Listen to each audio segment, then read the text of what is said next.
Hello my dear friends, and welcome back to another Star Wars news update. Today we have some more rumours for Star Wars The Acolyte, the upcoming 2024 High Republic show, and these come from a renowned scooper and leaker Daniel Richman, but considering mixed track records and the fact The Acolyte is currently going through reshoots, so things might change, please do take all rumours with a huge grain of salt. That being said, this new report aligns very concisely with some of the other story leaks we've heard over the last 2 years. So in my estimation, there is a good chance there is some nugget of truth, even if it's just on 1 or 2 bullet points. So I want to go through these with you, but just before we dive into it my dear friends, if you are one of many viewers who are currently unsubscribed, please consider hitting that big red button below, and also be sure to hit the bell to be alerted every time that I post a new Star Wars video like this. But no more jibber jabber, let's begin. Daniel Richman starts by saying this: some details on Star Wars The Acolyte. He doubles down on the fact there are 2 leads, female twins, who are Sith of origin, who are powerful and witch-like. Why does that sound familiar? More on this in just a moment. One falls into hands of Jedi, while the other stays behind with the Sith. So one sister is good, and the other one is bad. And while Daniel Richman doesn't include this in this report, some of the earliest stuff for this show mentioned a Jedi Master coming to this village where the 2 girls are to help with an alien raid, and maybe that Jedi senses the Force sensitivity of one of the girls, and that is how she is brought to Coruscant. And keep in mind, when I'm going through this, Leslye Headland did confirm the show is going to be from the point of view of the dark side, so the Jedi are the bad guys, not the Sith. Daniel goes on to confirm they come from a world of witches. He says he's not sure if it's Dathomir, however, it sounds like Disney are doing some kind of connection to the Ahsoka show, even though this is hundreds of years before. So they go on to say this: 4 Jedi, not 1, rescue Amanda's character. I assume they mean the Jedi. There's a big fight between them and the witches, the latter trying to protect the kid. Lee Jung-jae has a blue lightsaber, the Wookiee has a green one, and a younger Jedi Padawan who came along for the mission has a yellow one, like Rey. He says all of the Jedi have High Republic uniforms. The kid Jedi is Dean Charles Chapman, and the plot for the overall series after the sisters get separated is the evil Sith assassin sister is trying to kill Carrie-Anne Moss's character, a Jedi Master, but Moss's character is known to defeat her enemies without the use of a lightsaber, even though she is a Jedi, but one that uses martial arts instead. That's not to say she doesn't have a saber, but she doesn't use it too much in combat. The assassin vows to learn martial arts to kill Moss's character, using her training and skills with no weapon at all, so it's building up to fighting Moss on her own terms. But here's what seems to be a very interesting new detail. Early in the show, the young twins, when they're kids, are played by Leia Brady and Lauren Brady, and much like the recent report I covered, Manny Jacinto's character is two-faced, playing a double personality.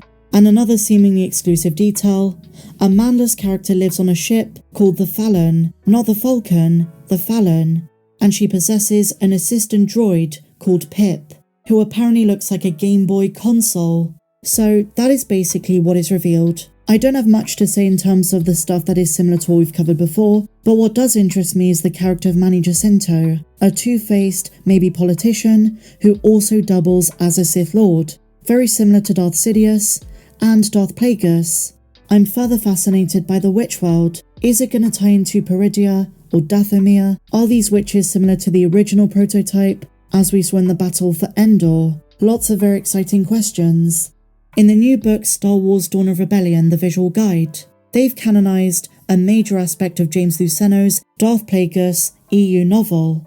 Plagueis himself has been referenced in canon books, but one aspect of his business, of his life, that was referenced in a magazine has now become official canon in this new visual guide. And that could be an indicator of a massive step for Lucasfilm, doing more with this beloved character, and maybe, just maybe, him appearing in The Acolyte. So what did they canonize? Damask Holdings, the company of Darth Plagueis, or Higo Damask, that's why it's called Damask Holdings, established in 65 BBY on Mustafar. In the well-loved Luceno novel, Damask Holdings was a clandestine financial group allied with the important intergalactic banking clan. Plagueis, of course, was immune. It acted as a lobbying and political organization, which involved itself in the galaxy's affairs. both to exploit local resources or financials, or to gain influence on a galactic scale following the Sith agenda. The organization was led by Mune, Dark Lord of the Sith, Darth Plagueis the Wise, publicly known as Magister Higo Damask. The group was formed by a dozen Munes, as well as Larsh Hill, who was the leader of the Intergalactic Banking Clan. And in the new book, there are some major differences. It says, quote, Damask Holdings was part of a joint venture between the company and the Naboo people in the Mid-Rim to expand plasma refining on the planet. Damask Holdings helped with the construction of the plasma refinery complex on Naboo in the capital city Theed. The refinery complex enriched Naboo, but posed a threat to the profits of the Trade Federation Company, who are also going to be a major part of the Acolyte as we see in the Star Wars Celebration exclusive footage. Small breadcrumbs like this one are vital to keeping the hope alive that we will see Darth Plagueis on screen for the first time ever. And so finally, my dear friends, over on my Patreon, we just had the 2023 Star Wars Meg Holiday Special, a discussion with some friends on the channel about the state of Star Wars in 2023 as we head into the new year in a couple of days. And I want to give you just a taste. Here was our discussion about the Acolyte. Enjoy. I want to talk about the Acolyte because this is the one show that is very polarizing. How do you think the fandom is going to react to the Acolyte? Let's start with Matt, and then we'll go to Jason. You know, I think it's also a little unfortunate because the only real thing that they put out there is they've had the cast talking in the most general terms about different sound bites, I think, that they were told they could talk about. And so it's left a lot of people really struggling with what is the Acolyte story over and above, you know, the official, you know, little snippet in the synopsis. I think, unfortunately, for the next Star Wars thing releasing on Disney Plus after Ahsoka, whatever it is, I think it's going to get less viewership, right? Our trend seems to have been less viewership for everything, including Mando Season 3, sadly, even at the outset, but certainly by the end. So I think we're entering into just a bit of Disney Plus content malaise. Maybe I'm being kind there. I think it's also suffering from preconceived notions of how it's been presented, what the focus of the series has been presented, and how the actors and to some extent Leslye herself have spoken about it. But I personally think it's just because they're inhibited from actually talking about the series and saying why it's cool and why they're excited about what the characters do and what they represent and what they're all about. I've seen things from Acolyte that I can't talk about. They're not going to have a problem selling it. Honestly, they're not. It's going to be one of the easiest things for them to market if they aren't stupid.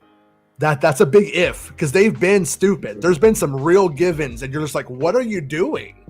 And so on that one, though, when it comes down to the things that people like from Star Wars, you know, there are people that will see Andor or Solo and just be like, I only like the things with the lightsabers and the Force. Like everything that we've had so far has been, oh, can we please just see Grogu lift a frog? Cool. And we're happy. And it's adorable. But this is like real Jedi doing real Jedi stuff. And I think that if they can't sell it, they can't sell anything. Share your thoughts on everything we spoke about in the comments down below. And if you enjoyed this one, please be sure to give me a big fat thumbs up, subscribe if you're new, and I'll see you in the next video. May the Force be with you, always.